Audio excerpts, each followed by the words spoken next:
What's guys, everybody? I am burnt out, for real, and for so many reasons. Mainly because I put 100% of myself into these videos, and then I post them, and then, spoiler, I lose subscribers. If you go to my Social Blade right now, the year-end prediction for my channel is negative 240 subscribers. Negative 240. Maybe it's just a rut. A little 3-year rut. Get out of my bag. And you know what I actually just remembered that's like super embarrassing? Does this look familiar to anybody? I made 5K milestone shirts and I don't even have 5,000 subscribers anymore. I've lost 1,000 subscribers. These are irrelevant. Back when I had 100 subscribers, I would post sketches and parodies, and even just one nice comment was enough to motivate me for the next video. And then I made a video one day. Mr. Cody Ko himself played it in one of his videos. No way. All right, this is what I'm talking about. Which is really cool because he gave me a shout out. That was good. Great work, Dane. I really liked it. Thank you for doing that. And my channel blew up. That's probably why you're here if you're a subscriber. I log in on YouTube on my computer and I see that I have like 9 messages from YouTube, which never happens. All of the comments were something about here because of Cody Ko. And I watched my subscribers go from like 150 to almost 6,000.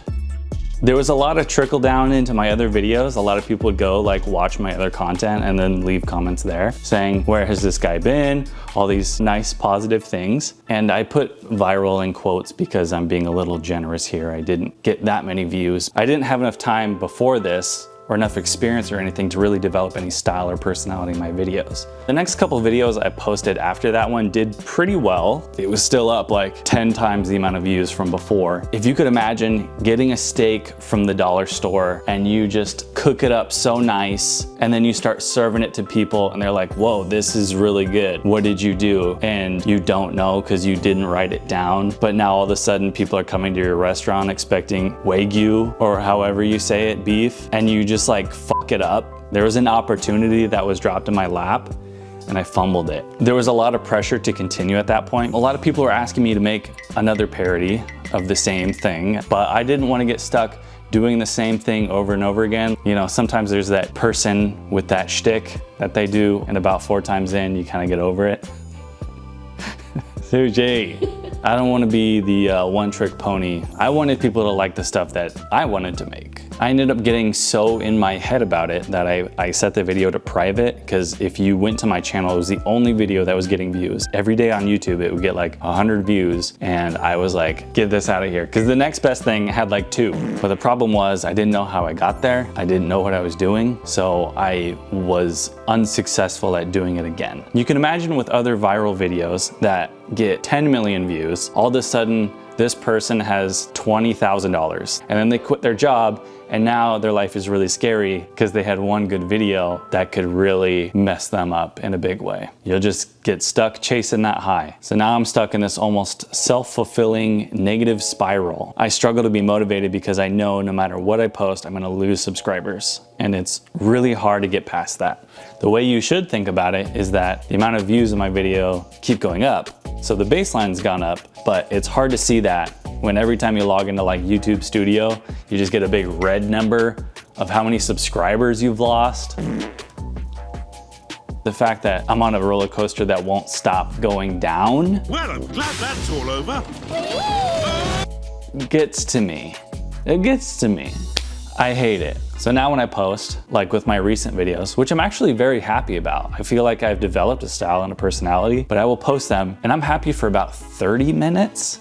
And then I just go into what I call the post-upload funk. Basically the next weekend, I'm just depressed. And then I just get slapped with the reality of what's happening every time. It's the kind of feeling you get that says like, oh, I need to give up on this. But the messed up thing is that I have YouTube as like this really high priority. And the way that I start to think about things in my head is like, if I'm not spending my time being productive on YouTube, then I'm wasting my time. And it's so messed up that like, if I'm productive in a different way, I feel guilty because I didn't use that energy towards making these YouTube videos. So it's like I would rather do nothing and spend no energy than to put energy towards something productive that wasn't YouTube. It's messed up, but that's how I feel. It's messed me up so bad that I've had pretty serious thoughts of starting a podcast. You didn't know that line was coming. No, I was like, what? I was asked which part of the video making process I like the best, and I didn't even know because I've been so stressed to just do all of it that I didn't even take time to think about that. It's very hard to do this like by yourself. Being the writer, director, editor, producer, wearing all those hats is like, it burns you out quick. I do have help, like I do right now, from my girlfriend Bree, and then like family, friends, and things like that. But I feel so guilty using their time for my personal projects, especially when I'm not like, I don't get paid for this. Social Blade thinks I make $1 a month, which also isn't true. I've not got a payout from YouTube, by the way. And another thing about the timing that was just really bad is that Bree was starting nursing school right when this all happened. I had to try to juggle working around her schedule for all this stuff, and it just stressed everything out. It's hard enough to get a third person to just hold a camera. I was like, I don't know if I can do this. I ended up taking like a 2-year hiatus because I just got so burnt out, and I was like, I don't know what I'm doing. Nothing's working. I might as well not post. And over that 2 years of time, I kind of, you know, there was a part of me that wanted to get back to it. But then once I'm back making these videos again, I tried to be good about my energy and my time and resources and stuff and just make casual stuff. But then I immediately went right back into like 6-hour-long shoots and like weekend-long editing sessions with these last videos, which I still like, I'm still happy with, but it's like I just immediately got burnt out again, which is why I've missed my upload schedule. The summer ended up being way busier. I'm full of excuses. I have every excuse. I've got cats and hemorrhoids. I can't be a YouTuber, I have hemorrhoids. Anyway, I feel like there's a spark somewhere. I don't know where it is. That has to do, what are you looking at? Is that my spark? I think so. Am I calling? Hello? This next part gets kind of cheesy, but I'm hoping I just, you know, I can find like the right music and then just like, and then it's like, wow, this is powerful. I kind of wish I could go back to the 100 subscriber days where it was like all the motivation and no pressure to just make a video and just, it can be dog shit and that's good and that's fine because I was doing it for me. And then it's like all this perceived pressure, and it'd be clear, like, I don't think the pressure comes from anywhere other than like myself, but it just feels like I've been handed this opportunity to be great, and then like I'm trying so hard to run with it and then I can't. I spent 2 months like solid working on my American Idol video to get like 50 to like 100 views because I just wanted to make it because it was fun, it was for me. Those days are over. Like I'm not cooking $1 steaks anymore, you know? But you don't get to go back. You gotta look forward. Like our sponsor.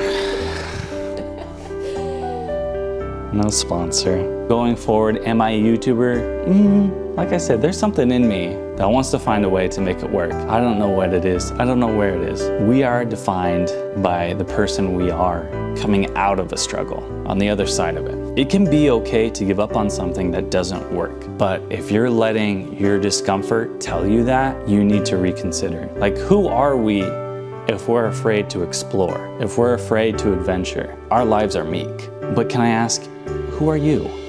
Who are you?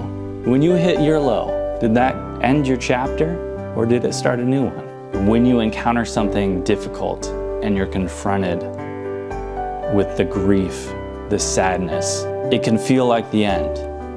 But in reality, that discomfort reveals itself as so much more. It's the start of something new. If I made a podcast, would you watch it? No! So I'm gonna have to make different content, and let me know. Let me know what you wanna see, because I'm like So desperate. I'm kidding. I'm kidding.